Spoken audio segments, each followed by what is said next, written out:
Buenos días, mis hermanos. Vamos a ir, por favor, a Proverbios, capítulo 23, versículo 23.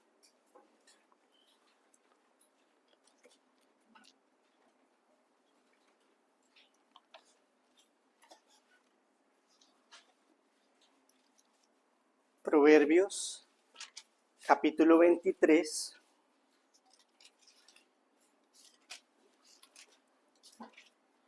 Versículo 23. Dice la palabra del Señor: compra la verdad y no la vendas, la sabiduría, la enseñanza y la inteligencia. El título de esta enseñanza es: compra la verdad y no la vendas. Oremos. Amado Señor, queremos pedir tu gracia y tu favor en esta obra, para con esta obra misionera, Padre.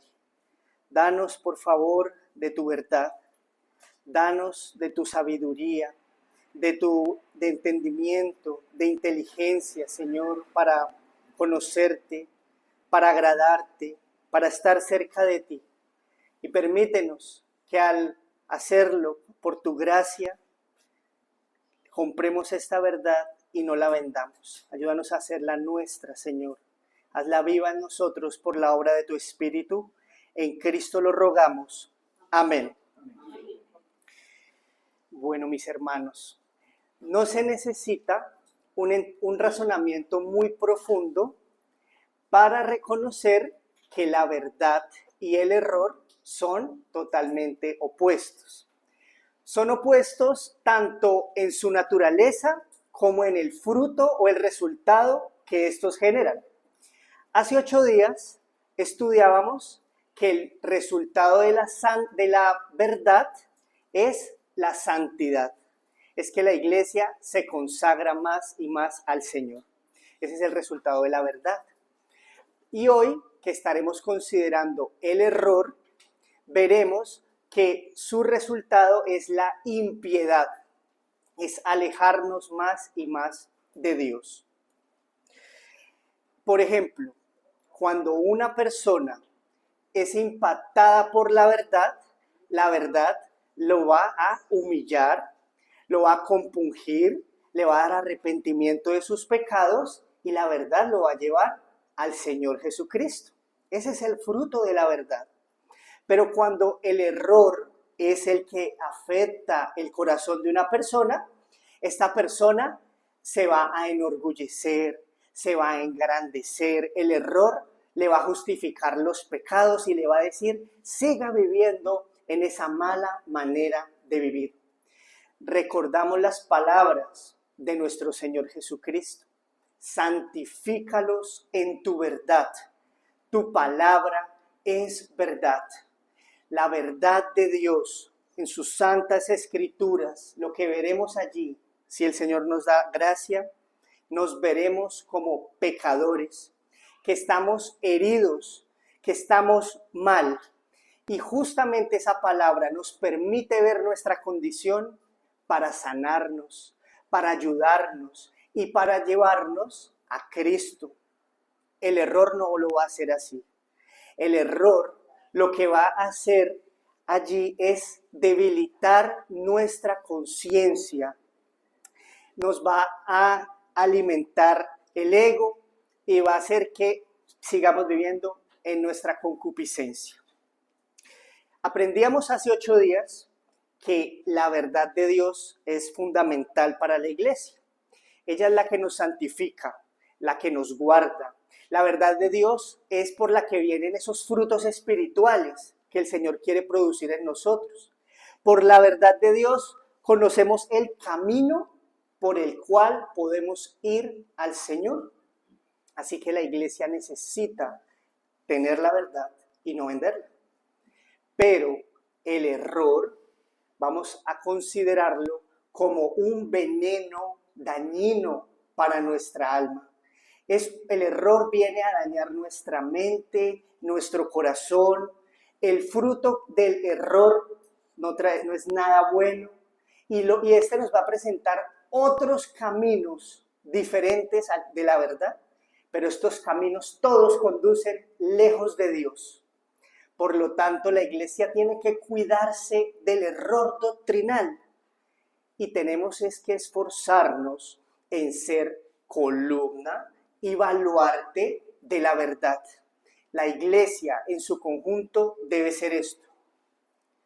Pero cada cristiano tenemos la responsabilidad de adquirir la verdad, de abrazar la verdad, de vivir la verdad y de esa manera, estando en esa posición, cuando vengan los embates del error, de la falsa doctrina, del engaño, es que la iglesia y cada cristiano va a permanecer firme en el Señor, por la verdad. Así que la iglesia del Señor debe de cuidarse del error, porque el error va a producir enfriamiento espiritual. Esa es la tesis de esta enseñanza. El error va a producir enfriamiento espiritual. Pero la verdad nos va a guardar del enfriamiento. Ese es el objetivo, esa es la idea principal que queremos demostrar en esta enseñanza. Que el error produce enfriamiento espiritual. Y lo vamos a demostrar en 4 puntos. Esta enseñanza consta de 4 puntos. El primer punto es la falsa doctrina y el enfriamiento espiritual. El segundo punto se llama las ideas laxas y una teología defectuosa, el inicio del enfriamiento. El tercer punto se llama el menospreciar las doctrinas de la gracia y una vida sin piedad o con una piedad aparente. Y el cuarto punto, la proclamación de Jesucristo y este crucificado como el remedio de la frialdad en el corazón. 4 puntos. Vamos a ir por cada uno de ellos. Este primer punto nos dice la falsa doctrina y el enfriamiento espiritual. Este es el primer punto que vamos a empezar a considerar. La falsa doctrina y el enfriamiento espiritual.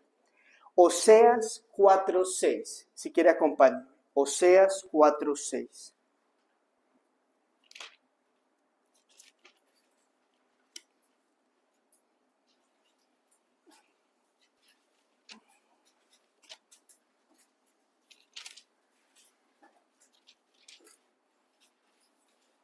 Oseas 4:6, un texto muy conocido.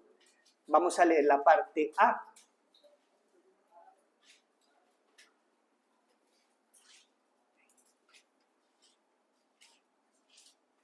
Dice la palabra: mi pueblo fue destruido porque le faltó conocimiento. Mi pueblo fue destruido porque le faltó conocimiento. Entonces, es innegable que la falsa doctrina tiene un vínculo muy cercano con el enfriamiento espiritual.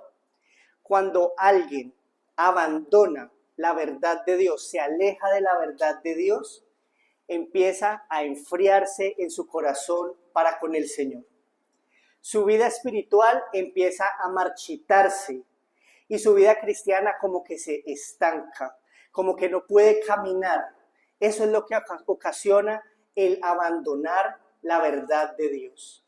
Esta triste condición le puede acontecer a un creyente individual, a un pastor y hasta a una iglesia, toda en su conjunto, puede abandonar la verdad después de haberla tenido, disfrutado, estarse cimentando en ella. En un momento determinado pueden hacerla a un lado y empezar a buscar pensamientos de hombres, ideas novedosas, y esto solamente los va a llevar a la oscuridad, al sufrimiento y al mal. Nada bueno trae abandonar la verdad de Dios, porque al hacerlo se inicia un proceso de deterioro espiritual. La verdad produce santidad, pero el error nos marchita espiritualmente. La verdad produce fervor y amor por Dios, pero el error apaga ese fervor. La verdad nos lleva a la obediencia, pero el error nos debilita en esa obediencia. Y lo que un día parecía verdadera vida espiritual, rápidamente es muerte, como si no hubiera nada. ¿Por qué causa? Por el error, por abandonar la verdad. Acompáñeme a 2 de Timoteo, capítulo 4, versículo 3. 2 de Timoteo, capítulo 4, versículos 3 y 4.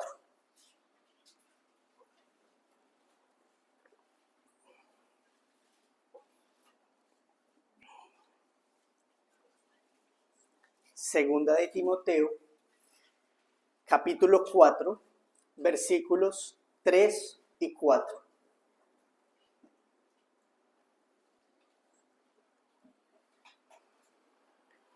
Dice la palabra: porque vendrá tiempo cuando no sufrirán la sana doctrina, sino que teniendo comezón de oír, se amontonarán maestros conforme a sus propias concupiscencias, y apartarán de la verdad el oído, y se volverán a las fábulas. Tenemos allí personas que no sufrirán la sana doctrina, que al escuchar la verdad predicada fielmente, la palabra de Dios, no la van a querer escuchar. No van a tener la paciencia, ni la disposición, ni el deseo de recibir el mensaje fiel de la palabra de Dios. ¿Por qué? Porque la palabra de Dios le va a exhortar a que se arrepienta de sus pecados, a que deje su mala manera de vivir. Y a eso a la carne no le gusta. Entonces, cuando estos muchos escuchen ese llamado del evangelio al arrepentimiento, van a decir: no quiero eso. Quiero escuchar algo que realmente me motive, algo que me emocione. De pronto si me hablan de prosperidad, de pronto si me hablan de la felicidad en este mundo, y empiezan a buscar maestros que les hablen para lo que ellos quieren escuchar.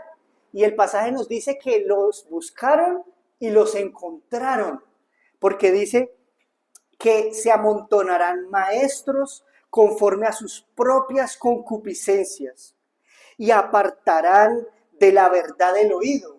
O sea que se habían escuchado la verdad, escucharon la verdad y la apartaron, se apartaron de la verdad y se volvieron a fábulas, a mitos, a engaños, a supersticiones, a historias de hombres, lejos de la palabra de Dios. ¿Qué pasa si nosotros nos permitimos abandonar la verdad y caer en el error? El error viene a dañar nuestra vida espiritual, daña también nuestros hábitos piadosos y nos va destruyendo poco a poco. La persona que está en la verdad se le va a ver con gozo, con deleite, porque es que la persona que camina en la verdad camina con Dios, camina lleno de su presencia, de su gracia. Pero al abandonar la verdad de Dios, ahora esa persona no va a querer saber nada de Dios, enfriarse, endurecerse, aburrirse de las cosas santas, menospreciar las cosas santas. Cuando andaba con Dios, amaba las cosas de Dios, pero ahora en esta nueva condición no quiere saber nada, está enorgullecido, está envanecido. Ese es el resultado de abandonar la verdad. Un ejemplo de alguien que cayó en pecado y que rápidamente se dio cuenta que podría caer en formalismo, que podría caer en enfriamiento espiritual, fue el rey David. El rey David cayó en pecado y dijo: no quiero perder el gozo de mi salvación, no quiero perder la dulzura de estar cerca de Dios. ¿Y cómo oró el rey David? Salmo 51, versos 11 y 12. Acompañen.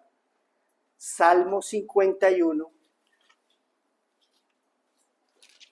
versos 11 y 12.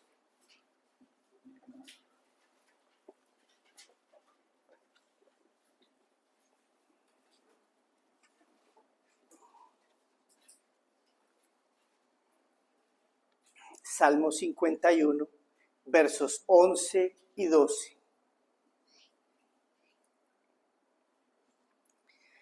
No me eches de delante de ti, y no quites de mí tu Santo Espíritu.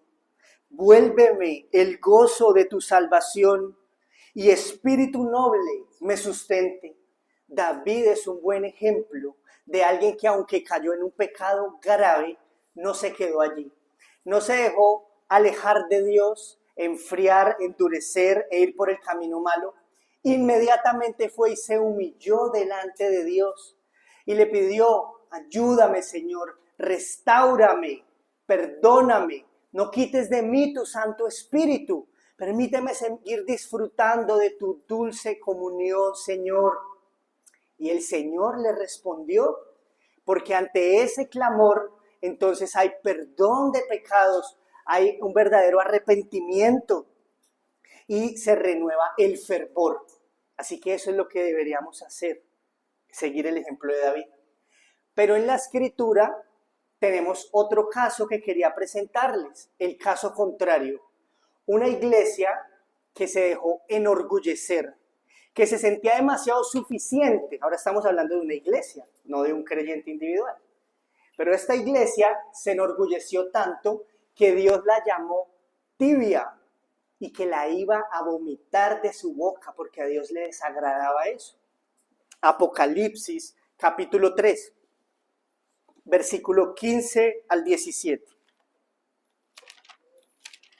Apocalipsis capítulo 3, versículo 15 al 17.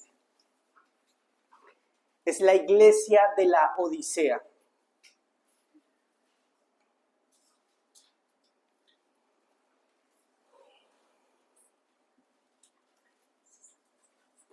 Apocalipsis capítulo 3, versículo 15 al 17.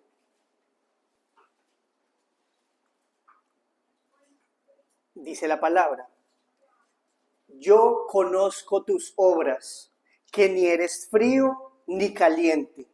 Ojalá fueses frío o caliente. Pero por cuanto eres tibio y no frío ni caliente, te vomitaré de mi boca.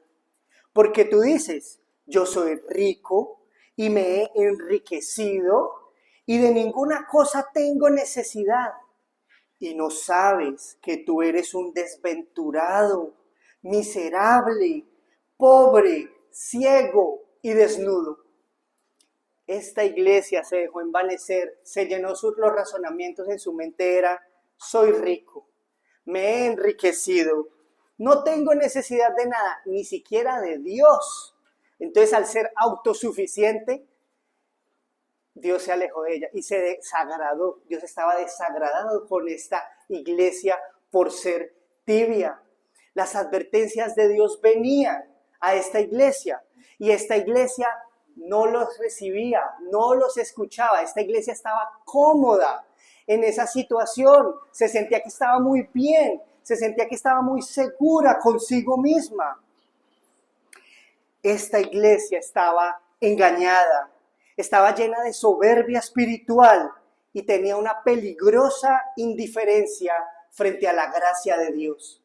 Ese es el resultado de abandonar la verdad.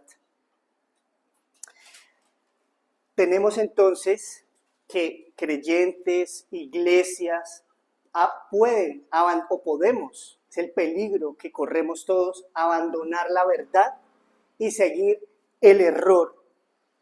Sí, una iglesia puede seguir con sus horarios, con sus programas, con sus enseñanzas, pero puede ser que solamente sea algo formal, que haya insensibilidad espiritual, que haya esterilidad espiritual. La iglesia puede seguir funcionando, pero ya no se predica del arrepentimiento ni de la fe en el Señor Jesucristo. Ya el objetivo de la iglesia no es edificar el pueblo del Señor, Cuando la iglesia se reúne a orar, ya esas oraciones son vacías, huecas, son de labios para afuera, no salen del corazón. Es una iglesia enfriada. Y como dice el apóstol en 2 de Timoteo 3:5, tendrán apariencia de piedad, pero negarán la eficacia de ella.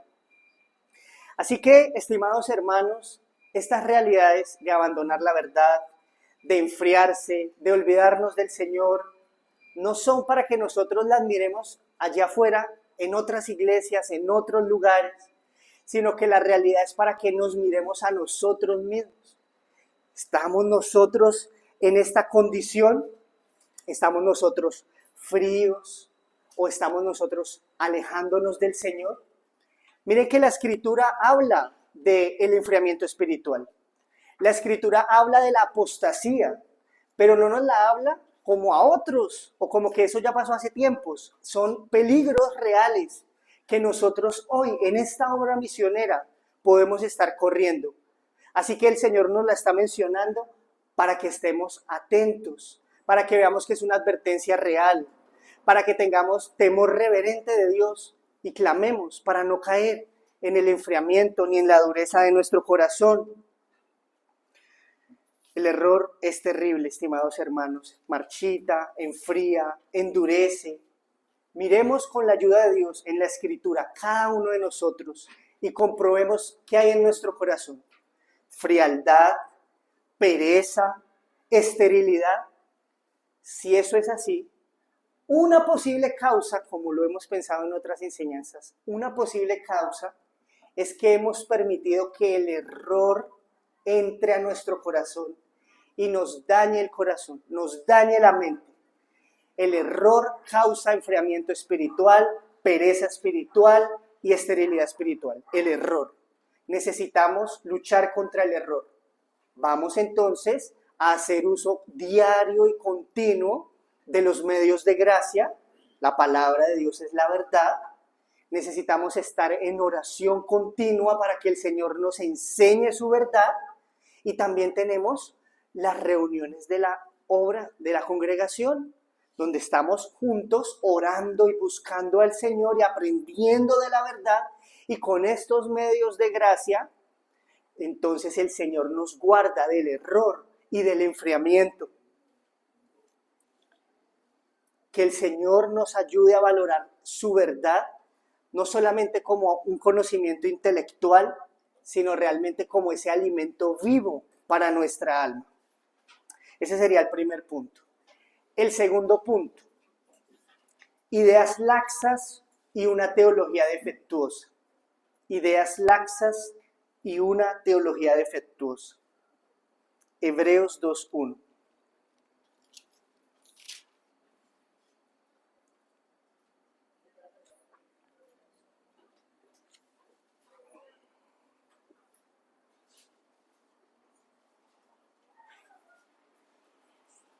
Ideas laxas y una teología defectuosa. Este es el inicio del enfriamiento espiritual. Allí está. Hebreos 2:1. Dice la palabra: por tanto, es necesario que con más diligencia atendamos a las cosas que hemos oído, no sea que nos deslicemos. ¿Podemos deslizar? Así que tenemos que atender las cosas que hemos oído, la verdad del Señor. Estimados, el error, el engaño, la falsa doctrina no empieza de una manera demasiado fuerte.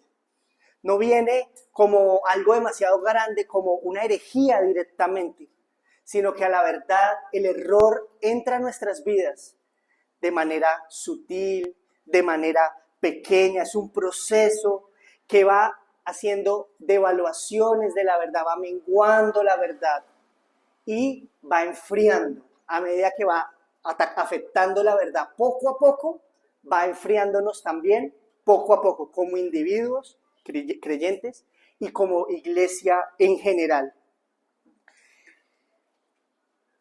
Colosenses 2:8 dice: Colosenses 2:8 dice: mirad que nadie os engañe por medio de filosofías y huecas sutilezas, según las tradiciones de los hombres, conforme a los rudimentos del mundo y no según Cristo. Entonces, estamos trabajando sobre la verdad, perseveramos en ella, pero ¿y si criticamos este puntico y lo empezamos a sustituir por una idea humana? Esa idea no hace tanto daño, parece que es inofensiva. En el mundo la habla todo el mundo, pero ¿por qué no la metemos a la iglesia? Así es que empieza el enfriamiento espiritual por causa del error. Poco a poco se sustituye la verdad por esas mentiras y eso va enfriando y dañando. No viene de golpe, viene disfrazado. Parece bueno, parece bien, no le hace daño a nadie y todo el mundo piensa en ello y habla de esto. Esto es una realidad que se ha visto a lo largo de la historia de la iglesia. ¿Cuántas iglesias han empezado predicando de Cristo, del arrepentimiento del pecado, llamando a las personas a vivir vidas rendidas al Señor? Y pasa el tiempo y así mismo van haciendo a un lado estas verdades del Señor y del Evangelio y empiezan a predicar que motivación, que ayuda, autoayuda, que prosperidad, que mensajes muy bonitos a la emoción, a las experiencias, que exaltando a los hombres, están haciendo a un lado la verdad de Dios. Han suavizado el pecado, si es que se habla de pecado, pero pueden que lo hablen, pero suavecito. Han silenciado la cruz de Cristo. Han cambiado su gloria, su majestad, la del Señor Jesús y su obra, por entretenimiento, por el éxito de los hombres en esta tierra. Han quitado la verdad por el error. ¿Qué tenemos entonces como resultado al quitar a Cristo y su obra? Sí, multitudes, pero con poco temor y reverencia de Dios. Sí, hay muchas actividades y mucha formalidad, pero casi sin vida espiritual. Tenemos nombres de iglesias muy famosas, pero sin la fuerza de una fe viva. Así que, estimados hermanos, nosotros debemos vigilar nuestro propio corazón y nuestra congregación para no dejarnos arrastrar por esas ideas laxas y por ese evangelio diluido y por esos errores doctrinales, que atendamos con diligencia la verdad, que busquemos conformarnos más a ella, que no nos conformemos con un cristianismo light, suave, porque por ahí entra el error. La tibieza, si nosotros nos damos un paso hacia la tibieza, corremos el enorme peligro de caer en un enorme enfriamiento espiritual. Como iglesia y como creyentes debemos estar en la verdad. Tercer punto. Menospreciar las doctrinas de la gracia y genera piedad sin poder, lo que genera piedad sin poder. Tercer punto. Menospreciar las doctrinas de la gracia, lo que genera piedad sin poder. Tito capítulo 2, versículos 11 al 12.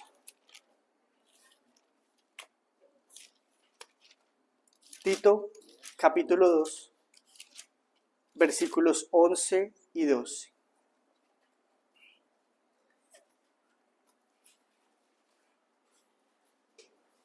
Tito 2, 11 y 12.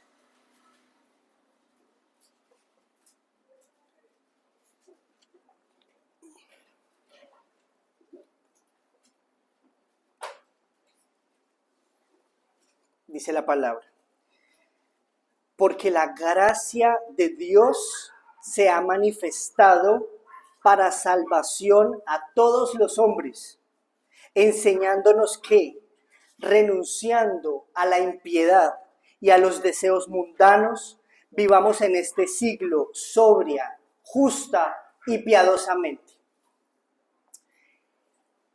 La falsa doctrina produce frialdad, es cierto. Pero si nos vamos a algo más específico, las doctrinas de la gracia, menospreciarlas, quitarlas, irlas haciendo a un lado, lo que va a producir es una falsa piedad, una falsa religión en el corazón, solo apariencia si nosotros quitamos las doctrinas de la gracia.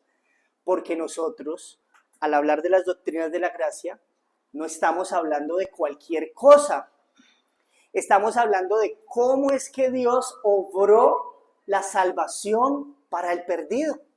Estamos hablando de verdades inmensas, como la elección soberana de Dios, como la obra eficaz del Espíritu Santo en regenerar, en cambiar un corazón. Estamos hablando acerca de la justificación gratuita por la sola fe en Jesucristo. Estamos hablando de que tenemos en Cristo seguridad completa por su obra perfecta, por su vida perfecta, por su muerte en la cruz. Estamos hablando verdades centrales del Evangelio, estimados hermanos. Es la verdad, es el Evangelio. Y esas doctrinas de la gracia es lo que promueven la santidad y la piedad en la iglesia. ¿Qué pasa si nosotros empezamos, o alguna iglesia o algún creyente empieza a hacer a un lado las doctrinas de la gracia? No, eso es muy rígido, muy estrecho, eso es anticuado, eso no debería ser así. ¿Qué pasa si les quitamos la centralidad o casi no se habla desde el púlpito de las doctrinas de la gracia o se rechazan y se contradicen completamente? ¿Qué pasa? Debilidad espiritual. En una iglesia que no tiene las doctrinas de la gracia, no va a tener la fuerza espiritual del Señor, porque estamos hablando de la verdad de Dios, de donde surge la fuerza de la iglesia.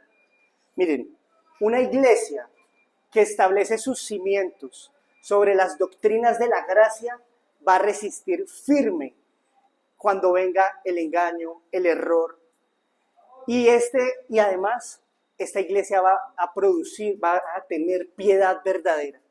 No es una piedad formalista, no es una piedad aparente, no es solo de labios para afuera, sino que Dios mismo, al que esta iglesia esté sustentada en la verdad, va a recibir de Dios su bendición y su gracia y va a producir una piedad genuina y verdadera. Pero una iglesia o un creyente que abandona estas verdades está sobre terreno incierto. No va a sostenerse, va a llegar a la prueba y no se va a poder sostener, porque esta es la verdad, porque la salvación viene del Señor, porque Él es quien la ha obrado, la empezó, la continúa y la terminará, y porque Él se lleva toda la gloria en ella y nosotros somos humillados. Entonces, tenemos que volver a las doctrinas de la gracia, mantenerlas en alto. No son un sistema teológico correcto, un conjunto de conocimientos. Allí, las doctrinas de la gracia son la fuente de nuestro gozo, de nuestra vida espiritual, del poder espiritual, y la iglesia permanece firme sobre el evangelio verdadero que está explicado en las doctrinas de la gracia. Cuarto,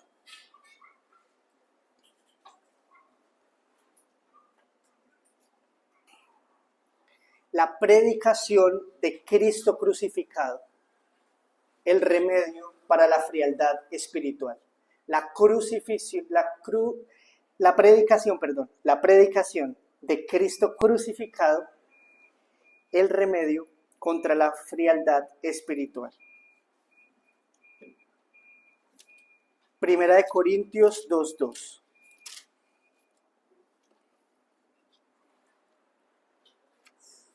La predicación de Cristo crucificado, el remedio para la frialdad espiritual. Primera de Corintios 2:2.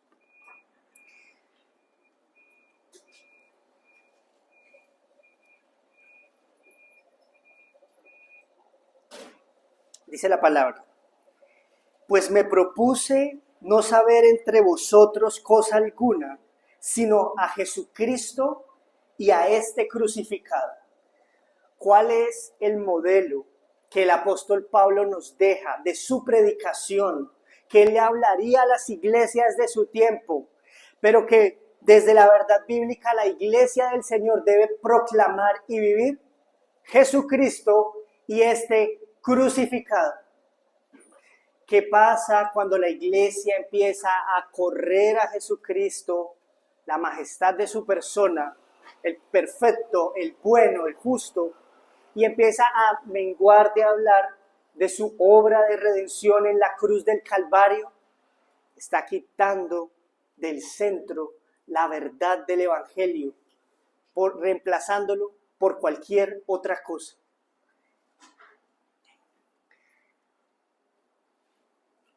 Tristemente, en muchos lugares ya no se habla de Jesús. Por ahí se puede mencionar, su muerte se puede mencionar, pero se matiza con otras cosas. Pero ¿por qué no hablar más bien de moralismo, de asuntos intelectuales muy interesantes? ¿Por qué no hablar de las experiencias del predicador, de la iglesia? Están silenciando a la voz de Dios, que Él nos ha dado la centralidad en su palabra, es Cristo y este crucificado. Quite al Señor Jesucristo y entonces habrá un cristianismo débil, una espiritualidad marchita, una iglesia en decadencia, porque ha quitado el fundamento de la iglesia, el fundamento del evangelio, es Jesucristo y este crucificado.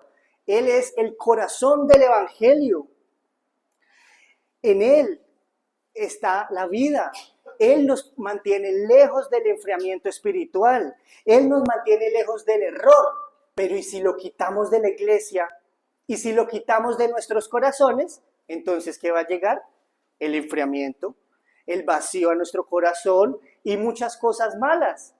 Porque estamos quitando al Señor de la iglesia. Lo estamos quitando de la iglesia. La cruz de Cristo, como ustedes saben, muestra simultáneamente la justicia perfecta de Dios con su infinita misericordia. Y allí en la cruz está la sabiduría, el poder, la fortaleza y la gloria del Salvador Jesús. La iglesia tiene que proclamar estas verdades. La iglesia tiene que estar cimentándose todo el tiempo sobre Jesucristo.